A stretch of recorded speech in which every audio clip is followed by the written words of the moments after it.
Molt bé. Bé, ja coneixeu el Vicenç, si no tots la majoria, però val la pena repassar el teu perfil perquè és molt polifacètic. Ets músic baixista, ets escriptor i escriptor en tot el ventall possible, ets guionista, has escrit des de musicals fins a curtmetratges, fins a novel·les, relats.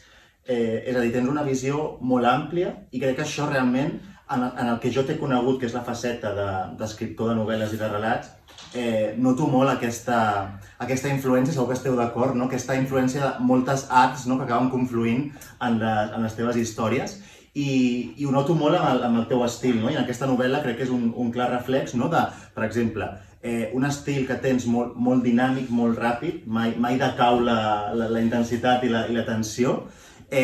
També personatges molt vius, els fas parlar molt també, això es nota la part de guionista, que tot passa a través de diàlegs i d'accions.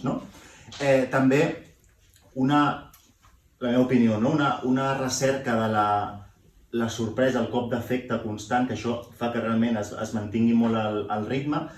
Aquesta novel·la, el Daltabaix, és molt ambiciosa, crec que expliques moltes històries en una, hi ha moltes trames que totes conflueixen, totes es creuen, aleshores podria fer-se una sèrie. I de fet, abans de començar et volia preguntar, quin director de cinema voldries que fes la pel·lícula de...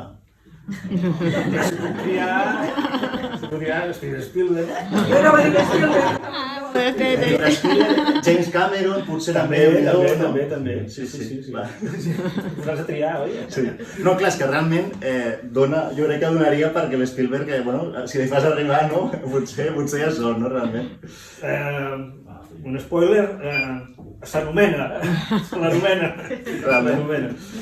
I també un altre tret molt característic del Vicenç, que és el sentit de l'humor i els jocs de paraules, que jo ho vaig comprovar en el conte que vas portar al podcast de Vivir del Cuento, que és Buena Nochebuena, i en aquesta novel·la també. Els personatges no paren de fer-se bromes amb jocs de paraules.